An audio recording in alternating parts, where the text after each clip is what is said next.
लड़खड़ाती हुई इंग्लैंड की पारी को जब उनके कप्तान यानी इंग्लैंड के कप्तान बेन स्टोक्स संभालने आते हैं तो वो खुद जो है अनसेटल हो जाते हैं, या कहें आप कुलदीप यादव उनको पूरे तरीके से अनसेटल कर देते हैं, चारों खाने चित कर देते हैं। दोस्तों, रांची टेस्ट मुकाबला चल रहा है, 145 पर इंग्लैंड की टीम ऑल आउट हो गई है। रविचंद्रन अश्विन ने 5 विकेट हॉल पूरा किया अपना, पर लेकिन मैं बात सिर्फ बेन स्टोक्स की करूंगा कि बेन स्टोक्स का वो कैसा खास डिसमिसल था जो कुलदीप यादव ने लिया और उनको पूरे तरीके से चारों खाने चित कर दिया। कुलदीप यादव ने जो बेन स्टोक्स को गेंद करी वो इतनी नीचे रह गई कि बेन स्टोक्स को समझ ही नहीं आया कि वो उसको कैसे खेलें, आगे जाएं या पूरे तरीके से पीछे जाएं। पर लेकिन अगर आप उस डिसमिसल की बात करें जिस गेंद पर कुलदीप यादव ने बेन स्टोक्स को आउट किया, वो बहुत जबरदस्त गेंद थी। खैर, रांची की जो पिच है, काली मिट्टी तो है ही, आप काली मिट्टी पर जानते ही हैं गेंद कितना नीचे रह जाता है ब्लैक सॉइल पर, तो बाउंस इतना खास मिल नहीं रहा था, टर्न इतना ड्रास्टिक उस पिच पर मिल नहीं रहा था। पर लेकिन जो लो रह रहा था गेंद और बल्लेबाजों को परेशानी हो रही थी उसको खेलने में, इसी वजह से जो है जो जितने भी बल्लेबाज थे, चाहे आप भारत के बल्लेबाजों की बात करें, चाहे आप इंग्लैंड के बल्लेबाजों की बात करें, सबको बहुत मुश्किलें आ रही थी और सिर्फ लो बाउंस की वजह से सब बल्लेबाज जो है नाकाम हो रहे थे उस पिच पर खड़े होने पर लेकिन कहीं ना कहीं अगर आप बेन स्टोक्स की बात करें, वो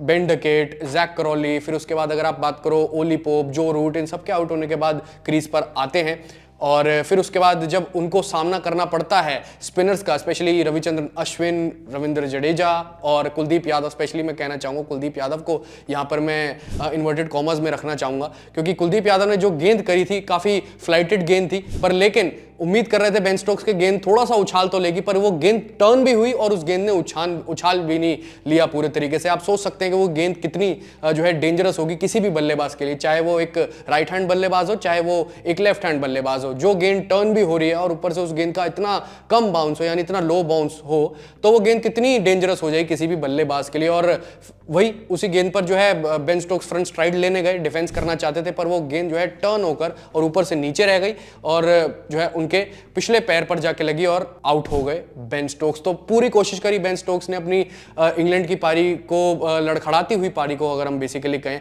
बतौर कप्तान संभालने की उन्होंने बहुत कोशिश करी जो है गेंदे फेस करने की, पर लेकिन पहली पारी में रांची टेस्ट के वो 3 रन पर आउट हुए थे, अब भी कुछ जो है दाई के आंकड़े तक पहुंच नहीं पाए बेन स्टोक्स। और लगातार अगर आप इस सीरीज की बात करें तो खास कुछ उन्होंने रन्स बनाए नहीं है। 4 टेस्ट मुकाबले अभी खेले हैं उन्होंने हाल फिलहाल में इस पूरी सीरीज में और 24-25 के आसपास का औसत है और रन्स भी कोई खास बेन स्टोक्स के खाते में आए नहीं है और सिर्फ एक अर्शतक आया था। उसके अलावा कप्तानी के बाद अगर आप देखें तो अगर आप बल्लेबाजी नोट करें तो बेन स्टोक्स की पूरे तरीके से इस पूरी सीरीज में फ्लॉप रही है। आप कैसे देखते हैं इस कुलदीप यादव के जबरदस्त डिसमिसल को? बल्कि माइकल वॉन ने भी कहा है कि इंडियन शेन वॉन अगर आप देखें कुलदीप यादव को कह सकते हैं ऐसी पिचेस पर, क्योंकि ऐसा लग रहा था कि लेफ्ट आर्म शेन वॉन जो है गेंदबाजी करके दिखा रहे हैं ऐसी पिचेस पर, क्योंकि बहुत अच्छा टर्न कर रहा था कुलदीप यादव। अपनी राय इस बारे में कमेंट सेक्शन में जरूर बताएं। फिलहाल अभी के लिए इस वीडियो में इतना ही।